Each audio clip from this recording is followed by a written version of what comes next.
So, right now, it is coronavirus season. I'm going to call it coronavirus season, much like the flu season, and hoping that it's just going to be a couple of weeks and then soon we'll be out of it. I can't be that optimistic because, unlike influenza, the borders are being closed for coronavirus.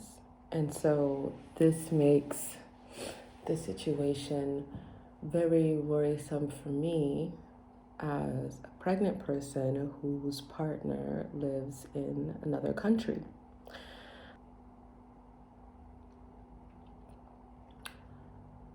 According to NPR, this was just updated, and this is also many other news sites, doesn't say that pregnant women, or studies have not shown thus far that pregnant women or pregnant people, studies do not show that pregnant people are more vulnerable to coronavirus, unlike SARS.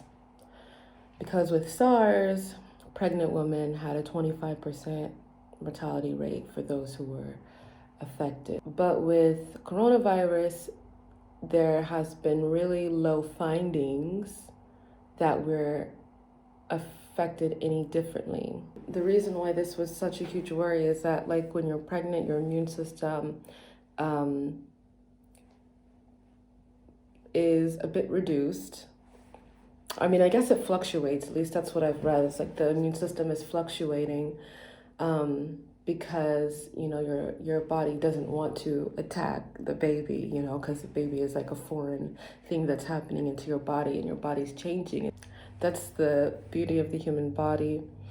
And when I read this source about a month ago, it said that, I guess it wasn't a month ago, a few weeks ago, it said that pregnant people actually were in a better state because of not having those antibodies go to the lungs to fight the coronavirus, and it end up causing more damage to the lungs than it's supposed to because your immune system is in overdrive. The sun is going down. Turn on light. So for me, even though, yes, I'm still going to take the precautions because I don't know how my immune system is right now, for me specifically, I'm still going to take the precautions of isolating myself and staying. I've been in the house for like a week now. I FaceTimed my friends and caught up with them, but I've been in the house for a week now, and I also want to hold space for the other folks in the world who have been in the house for much longer. What's really getting me is the fact that they've closed the borders, and I have no idea when I'm going to be able to see my partner again. You know, it looks like, so I have a friend who was trying to go to New Zealand, and they're from there. That's like where they were raised, and that's where their family is, everything. And they were trying to go to New Zealand, and they were turned away at the airport in Frankfurt to go to New Zealand because they hold an Irish passport, and they weren't able to come to Germany because they didn't have their Anmeldung, like the registration, with them. And they're like, why would I have my registration with me? I'm just going to another country. Even though they have their residency pass, they don't have their Anmeldung, like they're registered to live here. And they were in the airport for 18 hours. They had to contact the New Zealand embassy so they didn't get deported to Ireland, a place where they don't have any connection to, really, any physical connection besides the fact that they have a passport. And then when my partner was trying to come here last week, they told her she can't come because she doesn't have registration here in Germany. It doesn't show that she physically lives here, even though I sent her all of my information and she showed them, like, here is the mother handbook that she has, because in Germany you get one of these. I'll show it. So In Germany, when you're pregnant, you get this is just like a recommendation for a hospital and a midwife that I should see, but this is like my mother passed and it has my name on it. This book has everything that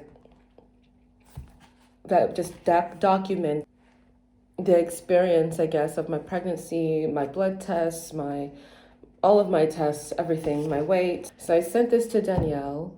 I sent her my like residency form so she could show them like I'm actually visiting someone who is my partner, who is pregnant, and here's all the information. And if you need further proof, you can call the gynecologist, the obstetrician, to get further like proof that I'm the baby's parent and I need to be there. And they were like, no, you can't come. You can't come because you don't have a physical card saying that you live here in Germany.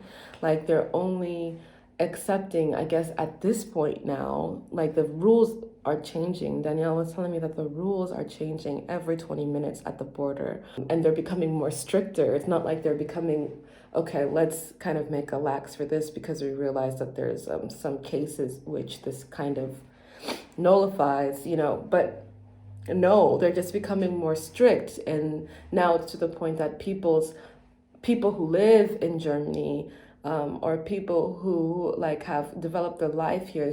Danielle was telling me that someone who's lived here for 15 years couldn't even come because they didn't have this physical card saying that they lived here or something. Like, and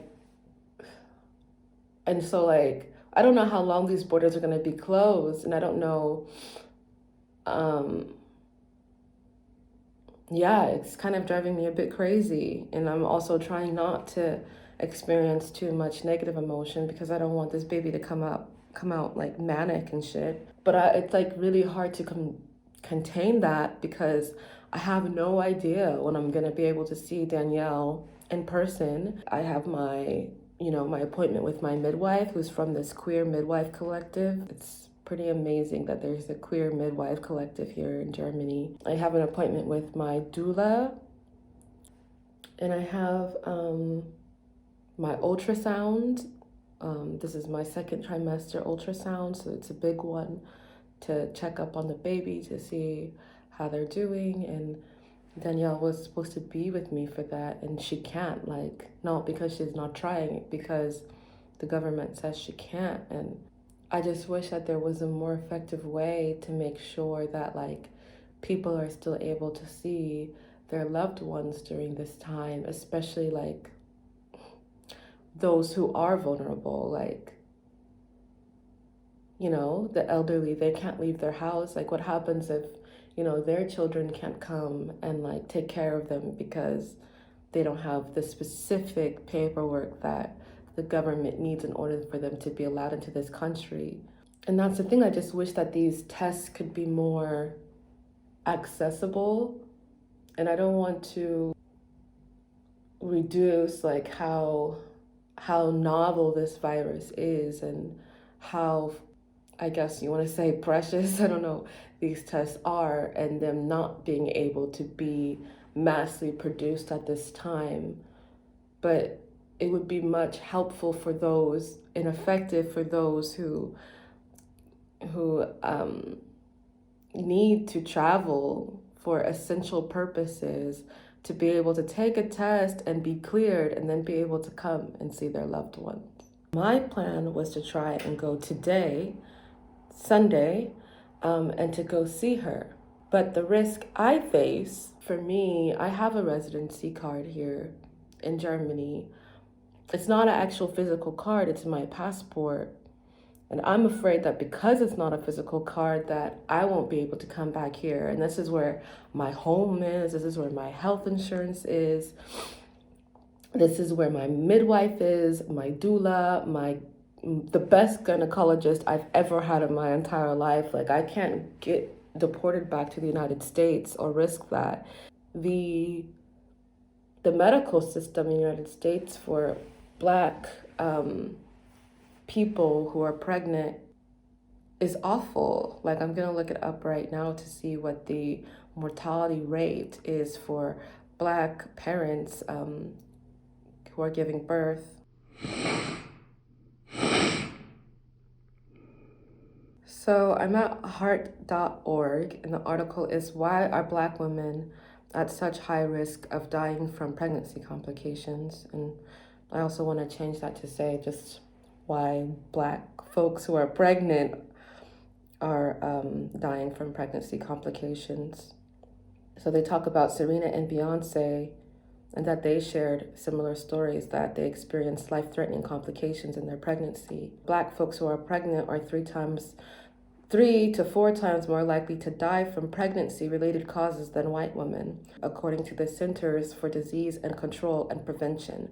And it's partly why the overall rate of pregnancy-related death has climbed over the past 2 decades, making the maternal mortality rate in the United States the worst in any industrialized country, according to a 2016 analysis published in the journal The Lancet. So I don't want to be deported back to the United States to have my child. I don't trust it, and I also don't even really trust Germany. I'm going to have a home birth, as you know. I want to try to go, but I put myself at risk even leaving the house and going to a crowded area and possibly getting coronavirus, and who knows what would happen there. And then if I go and they let me through to go to the UK, and then I'm there, I don't know if they're going to allow me to get in, and then I'm probably going to be sent back to Germany. But if I'm sent back to Germany, I probably won't be able to get back to Germany because I'm not a German national. And it just drives me crazy because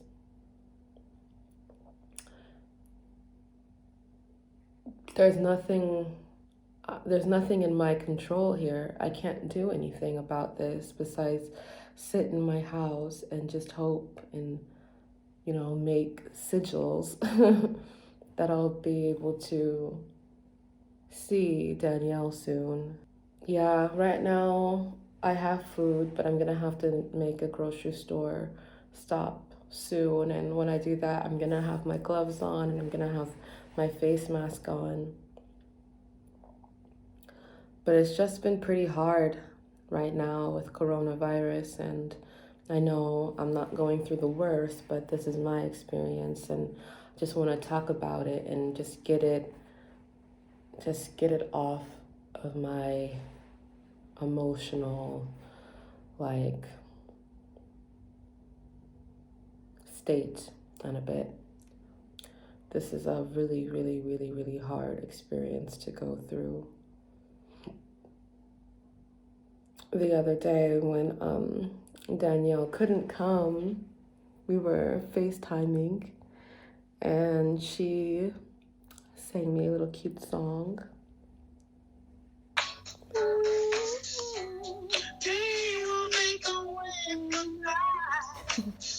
No.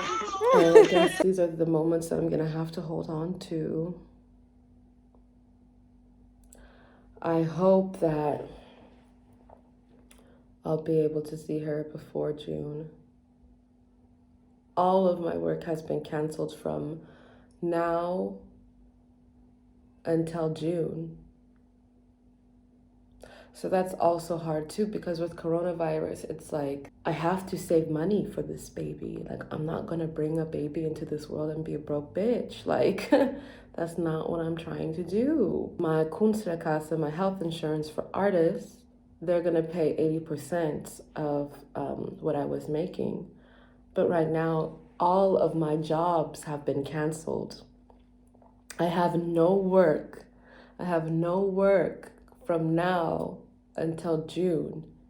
It's wild what's happening right now, and it's changing the landscape of how artists are able to work, especially those who are performance-based visual artists. And my work is meant to be experienced live because I like to channel a certain energy when I'm performing, so I have to figure out how I'm going to be able to do that online. And right now, I'm just so sick of having to find ways to generate revenue, you know, as a Black queer person, and now as a Black queer pregnant person. It's like we're always having to find these alternative markets for ourselves, and now we have to find another alternative market so we can make the bare minimum. It's a lot to deal with right now. It's hard. It's a hard thing to kind of reckon with. And right now I'm in the mourning process because I'm mourning my jobs. I'm reckoning with the fact that I won't be able to see my partner. And I'm reckoning with the fact that also she's affected by this too, because she's not going to be able to be around the growth of her baby. And like she also is helpless in this situation. I miss my partner so much. I miss her being around. I miss being able to hug her and to kiss her. And these emotions are just amplified, I think, by the pregnancy. But yeah, it's just hard being kept away from someone you love so much. But I guess it is what it is for now, and I guess all we could do is just continue to put out that energy that answers and solutions will be developed sooner rather than later. Pregnant queer folks who are out there and watching this, keep taking your prenatal vitamins.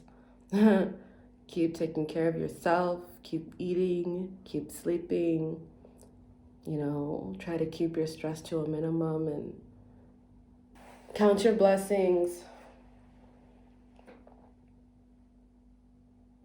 Yeah, that's it. I don't really know what else to say. Thank you for watching.